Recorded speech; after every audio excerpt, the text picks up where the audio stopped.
বর্তমান পজিশনে যে ভবন যে আমরা সে মানছি না, সেই ক্ষেত্রে আসলে উপায়টা কি? আমি আবারও সেই একই প্রশ্ন করছি আপনার কাছে।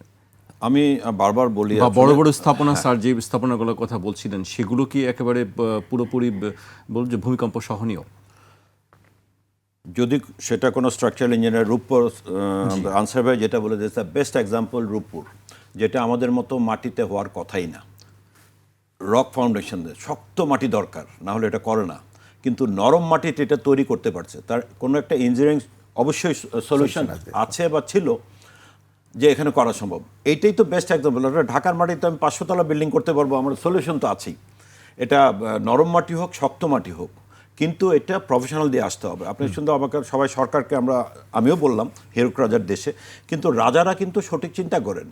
বিএনবিসি কেন হলো? বিএনবিসি একটা আইন হলো, বাংলাদেশ ন্যাশনাল বিল্ডিং কোড আইন হয়ে গেল। সারা দুনিয়াতে আইন হয় না, এটা একটা চেঞ্জ হবে। প্রতি বছর বছর টেকনোলজি এসে চেঞ্জ হবে। আইনটা সরকারের সদিচ্ছায় হয়ে গেল রানা প্লাজা ভাঙার পরে। রানা প্লাজাতে বিল্ডিং ম্যাটেরিয়ালের কোনো কোয়ালিটি কেউ অ্যাসেস করার লোক নাই। ইচ্ছা মতো এই রড নিয়ে আসলো, ওখানে ওই সিমেন্ট নিয়ে আসলো। বিল্ডিং ইঞ্জিনিয়ার ডিজাইন করলো একতলা, মালিক ইঞ্জিনিয়ারকে বিদায় করে দিল, নিজের মতো করে দোতলা শুরু করলো, ওই জায়গার রড ওই জায়গার কলাম চেঞ্জ করলো। ওইটাই কিন্তু রানা প্লাজার মেইন প্রবলেম, যে ডিউরিং দ্য কনস্ট্রাকশন কোনো কোয়ালিটি কন্ট্রোল নাই, নাইদার ম্যাটেরিয়াল নর ইঞ্জিনিয়ার নর কোনো সুপারভিশন। সেই কারণে রানা প্লাজা ধস নেওয়ার পরে দেখা গেল কি, ধসের দিন যত লোক না মারা গেল, পরে কিন্তু বেশি লোক মারা গেল উদ্ধার করার সময়। তার মানে এখন আমাদের সময় বিল্ডিং, এই আমরা যত কথাই বলি, এই 5% বিল্ডিংকে বাঁচানো সরকার উদ্যোগ নিল, এটা 1-2 বছর 5 বছর সম্ভব না। আর এই 5 বছরের মধ্যে যদি ভূমিকম্প হয়, আমরা কীভাবে বাঁচবো? অর্থাৎ ভূমিকম্প দুইটা কারণে মানুষ মারা যায়। ভূমিকম্পের কারণে না, আনসার ভাই বললো, একটা হলো বিল্ডিংগুলো স্ট্রাকচারালি ঝুঁকিপূর্ণ, 2 নম্বর হলো আমাদের কোনো প্রস্তুতি নেই। আফটার ভূমিকম্পতে প্রচুর লোক মারা যায়। আজকে নগদ নিয়ে এলো হার না মানা হার অফার। সর্বনিম্ন 10,000 টাকা রেমিটেন্স নগদে পাঠালে থাকছে স্বর্ণের হার জেতার সুযোগ। ভূমিকম্প হওয়ার পরে কোন হাসপাতালে যাবে? আমরা কি হাসপাতালগুলোকে অলরেডি সিকিউর করছি? আমি তো সেই 1000 বিল্ডিং সিকিউর করার আগে আমি করব হাসপাতালটা সিকিউর করতে, হসপিটালগুলো, ক্রিটিক্যাল ইনফ্রাস্ট্রাকচারগুলো এখনই করতে হবে, যেটা আমার সরকারের পক্ষে করা সম্ভব। এমনও আছে যখন একটু ভাইব্রেশনালে ইলেকট্রিসিটি কাট অফ, সবচেয়ে বেশি নষ্ট হয় কিন্তু ইলেকট্রিসিটিতে লোক মারা যায়, শর্ট সার্কিটে। এগুলোকে আপনি এনশিওর করতে হবে এখনই। মানে ভূমিকম্প হওয়ার আগেই যেন হসপিটালগুলো electricity automatically circuit breaker of হয়ে যাবে। সিস্টেম আছে সারা দুনিয়াতে, এটা নতুন কোনো আবিষ্কার না। এটা মানে এই জায়গাগুলোতে আমাদের প্রিপারেশন প্রচুর। বাসাবাড়িতেও তো কিছু কিটস দরকার আছে। এই জিনিসগুলো যদি আমরা যখন না নেই, যেমন প্রত্যেকটা বাড়ি অ্যাপার্টমেন্টে আপনি দেখবেন একতলায় ইলেকট্রিক্যাল রুমগুলো আছে, ওখানে কিন্তু আগুন ধরা শুরু করে। কোন কোন কিটসগুলো দরকার আসলে রাখা উচিত প্রত্যেকেরই? বাসার নাম্বার 1 আমি বলবো যে আমরা ঢাকা শহরে যেটা সিকিউরিটি নিরাপত্তা, সরকারকে নিরাপত্তা নাই বলে প্রতি বাসায় আমরা গ্রিল দিয়ে জেলখানা বানাই। যত অ্যাক্সিডেন্ট হবে আমার আর নামার উপর, নামবো কোথায়? সিঁড়ি দিয়ে। কারণ লিফট অকাজ, ইলেকট্রিসিটি নাই, সিঁড়ি দিয়ে নামবো যেই জায়গাটা, সেই জায়গাটাই কিন্তু আগুন জ্বলতেছে, কারণ ওখানে আমার ইলেকট্রিক্যাল সব জিনিসগুলো। তার মানে হলো আমি যেন বাসা থেকে বের হইতে পারি, স্কোপগুলো করতে হবে। প্রত্যেকটা বাসায় এখন ফায়ার এক্সিটটা প্রপারলি করতে হবে। এই জিনিসগুলো এখন থেকে আইন। আর কথা হলো, আমি তো এগুলো আমরা ভবিষ্যৎ কথা বলছি, এখন থেকে যদি উদ্যোগ নেই, আগামী 10 বছর 15 বছর পরে ঢাকা এই 5000 বিল্ডিং ঠিক হবে, 2000, এটা তো একটা লম্বা প্রসেস। কিন্তু এখনই আমার উদ্যোগ নিতে হবে, আমার প্রস্তুতিটা নেওয়া সরকারের জন্য। পাবলিক বিল্ডিংগুলোকে এখনই সেফটিতে আওতায় নিতে হবে, যেটা ইচ্ছা করলেই সম্ভব।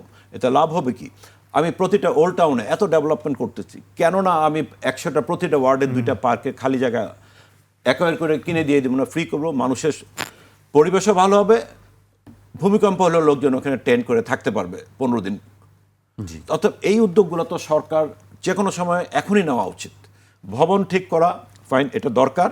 এখন থেকে আমরা ঠিক করবো যে আমরা আইন মেনে চলবো, ডিজিটাল করব, কিন্তু এটা ইম্প্যাক্টটা পড়বে 10-15 বছর। কিন্তু আজকে যদি 1 বছর পরে ভূমিকম্প, আমরা বাঁচবো কীভাবে?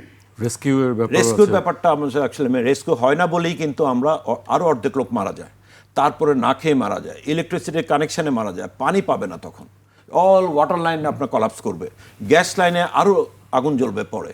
এই লাইনগুলোকে সিকিউর করা আসলে আমাদের একবারে ইমার্জেন্সি। এটা সরকার চাইলেই পারে, এবং এটা সারা দুনিয়াতে প্রমাণ আছে কীভাবে করে। খুব এক্সপেন্সিভ কিছুও না, এবং এটা সরকারের উদ্যোগটা যদি এখনই নেয়, তাহলে আসলে অন্তত মানুষের জীবন রক্ষার জন্য অন্তত আমরা মুক্তি পেতে পারি। সেটাই বললাম, ভূমিকম্প 2 কারণে, ন্যাচারাল তো আছেই, আর একটা হলো ঝুঁকিপূর্ণ, আমাদের হাতে নেই, যেটি আপনারা বলছেন ন্যাচারাল যেটি আছে।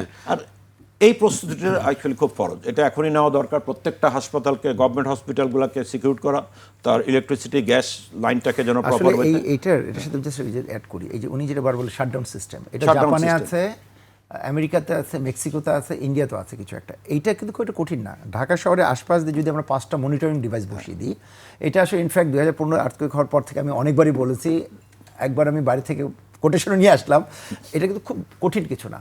এবং রিসেন্টলি জাপানিজ গভর্নমেন্ট থেকে একটা টিম এসেছিল এই মাসখানেক আগে, ওরা চাচ্ছিল যেটা হচ্ছে যে ঢাকার পাশে 5টা আর্থকুয়েক ডিভাইস বসাতে, ঢাকার পেরিফেরিতে, ঢাকাতে 1500 স্কোয়ার কিলোমিটার, ওখান থেকে 15 সেকেন্ড বা 10 সেকেন্ডের মধ্যে ইনফরমেশন আসবে একটা সেন্ট্রাল কমিউনিকেশন সেন্টার হবে।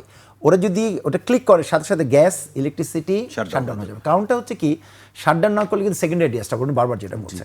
তো এইটা আমাদের একটা মেজর প্রবলেম বাংলাদেশে, কারণ বাংলাদেশে কিন্তু গ্যাস লাইনটা ছড়ানো পাইপ দিয়ে পুরো বাংলাদেশ। এই ইয়াতে ভেনেজুয়েলা কিন্তু তা না, টার্কিতে কিন্তু তা না, ওরা হচ্ছে বোটেলাইজড।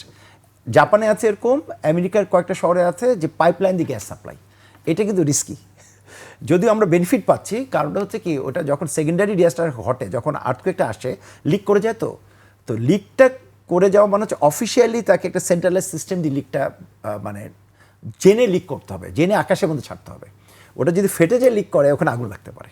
এটা প্রচুর নজির আছে। আপনারা দেখবেন যে আর্থকুয়েক ছাড়াই কিন্তু আমাদের এখানে গ্যাস লিকেজ হয় এবং আগুন লাগে, মানুষ মারা যায়, এসিরও ওই একই ঘটনা। তো সিস্টেমটা হতে এটা হচ্ছে অটোমেটেড করতে হবে, মানুষের কোনো ইন্টারফেস নাই। উনি যেটা বললো অটোমেশনে যেতে হবে। অটোমেশন মানে হচ্ছে ওই যে 5টা সেন্সর থেকে ডেটা আসার সাথে অটোমেটিক সে প্রসেস করে দেখবে, এটা থেকে বেশি ঝাঁকুনি, সে অটোমেটিক সবগুলো বন্ধ করে দেখবে। এটা কয়েক মিনিটের জন্য বন্ধ হবে, আবার কিন্তু ওটা পরে চালু করতেই পারবে। তো এই সিস্টেমটা আসলে অলরেডি ইন প্লেস ওয়ার্ল্ডে অনেক দেশে।